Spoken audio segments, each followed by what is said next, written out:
So you really hit the map with your single Nolo. What was it like to see your music take off in that way? Did my music take off? I don't know. I got a lot of people who were really interested in the song Nolo. A lot of people who it really resonated with. It got a lot of love, and when I go and tour it, at least I'll see maybe 10 people in the audience who know the song, which is like right now enough for me. I'm like, that's tight. Yeah. Do you have any pre-performance rituals that you like to do? Yeah. I like to get together with the band, and we have a little powwow. We talk about how we're gonna kill it, and also talk about how we're not scared, even if we might be scared. And they'll go on stage, and I stay back, and I kind of like psych myself up and do a little stretching. That's cool. Now you got to tour with Mo for the past couple of months, I know. How has that been like? Yeah, it was only a short period of time. It was only like 10 days. It was great. I mean, Karen and the whole crew are like fucking incredible people. Like, I love them. And they bring out this really awesome like Scandinavian crowd in the US that are like rowdy and like super into music. Really fun. Is there a big Scandinavian crowd in the US? Do they show up? Yeah, I mean they exist. Yeah, they're around and they come out for Scandinavian artists. So that's so cool. Yeah. So how was filming the music video for Nolo, and what was the inspiration behind it? Filming the music video for Nolo was very fun. I get asked really often if the girls in the video are my friends. They're now my friends, but at the time they were just like some people that we had cast. I asked my friends beforehand if they could be in it, and they all had obligations, so unfortunately it didn't happen. But it was really, really fun because I got to meet those girls.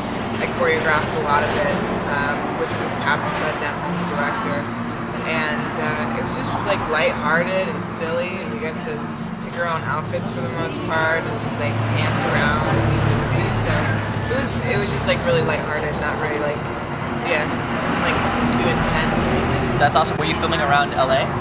Yeah, I was filming in Echo Park. Oh, nice. Can we expect a video for your new single? Yeah. You can. Your voice has a really unique sound to it. Is that something that you've always had, or something that you've developed over the years of singing? I don't know. Listening to recordings of myself as a kid, it's very obvious that I'm super inspired by like my influences in my voice. Like I'll try and emulate stuff from artists like Canadian accent. It sounds really silly, but kind of endearing for a 12-year-old. Now I would say that my voice is something that is very unique to me. It's definitely developed over time, but it's always like at the core fundamental has always been that. You just released a new single. Can you tell us about it? Yes. Kids Ain't Alright is about feeling like generations of the past have really influenced this generation in a lot of negative ways. So much so that kids living in like Gen X or like millennials feel like they have to clean up a lot of what's happened in the past, meanwhile also progressing into the future. So we have like 2 jobs right now, which is like very overwhelming. So I wrote this song to kind of allow the youthful kids to feel like they have an outlet to talk about this frustration that is like we have so many jobs to both clean up this world and fix all the stuff that's happened in the past. So when I perform it live, it's about allowing kids my age to have a safe space to just rock out and feel that frustration and feel that overwhelming job that we have. Kids is really a cool song because most people that I've played for, whether it's older people or younger people, they both are like, whoa, this is something that I have been missing in pop music. So I'm excited to see how they react to the rest of the album. Is there any particular reason you chose that as the single? Or just... I chose that as the single for a couple reasons. One being that it's kind of an outlier on the album. While the album's like really, really high energy, this was by far the most identifying sound on the album. And then in addition to that, I feel like it's very kind of in parallel with what's happening in our socio-political environment. Yeah. People are really frustrated.